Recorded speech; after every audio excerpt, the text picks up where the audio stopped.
আসসালামু আলাইকুম। আমি আজকে লেয়ার মুরগি ডিমওয়ালাটা ওইটা আমি আজকে রান্না করব। মুরগিটা কেটে আমি ভালো করে ধুয়ে নিলাম।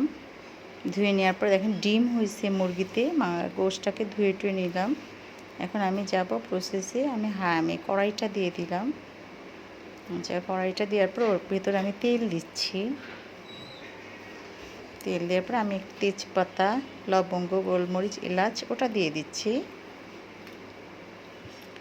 আচ্ছা, দেওয়ার পরে এখন আমি দেব পেঁয়াজ। পেঁয়াজটা দিয়ে একটু ভেজে নেব, একটু লাল করে নেব আর কি পেঁয়াজটা আমি নেড়েচেড়ে একটু লাল করে নিলাম। এখন আমি মশলাগুলি দিয়ে দেব। শুকনো মরিচ, ধনের গুঁড়ো, রসুন, আচ্ছা জিরা, আদা, এগুলো সব দিয়ে দিচ্ছি। দেওয়ার পরে আমি এখন দিব হলুদের গুঁড়ি দিব। আচ্ছা, হলুদের গুঁড়িটা দিয়ে দিলাম।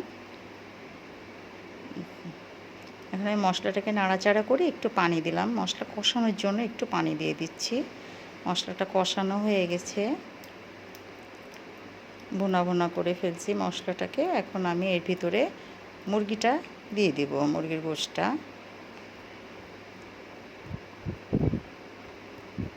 মুরগির গোশটা দিয়ে দিচ্ছি। দেওয়ার পরে আমি এটাকে এখন একটু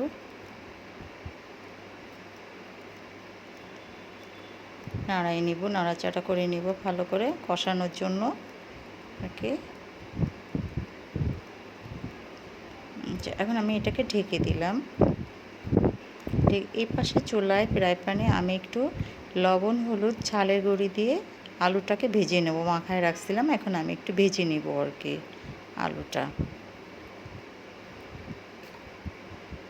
আলুটা ভেজে নিচ্ছি আমি। এর ভিতরে আমি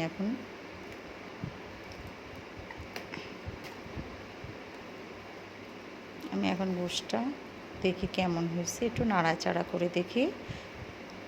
আচ্ছা, দেখার পর আমি আলুটা দিয়ে দিব।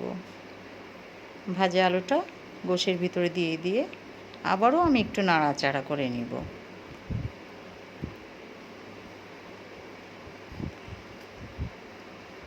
নিয়ে ঢেকে দিলাম আবারও আমি। এখন আমি ঢাকনাটা সরে ঝোলের পানিটা দিয়ে দিচ্ছি।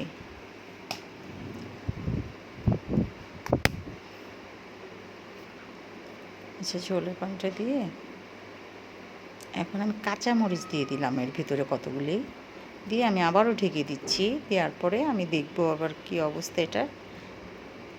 আচ্ছা, দেওয়ার পরে আমি ডিম আছে না, ডিমটা এখন এটার ভিতরে দিয়ে দিব। ডিমটা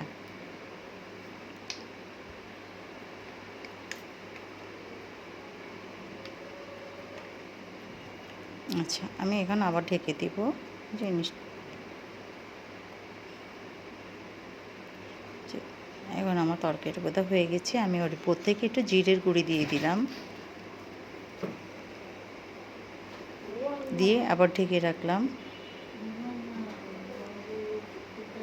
ঢেকে এখন আমার ফাইনাল লুকটা হয়ে গেছে।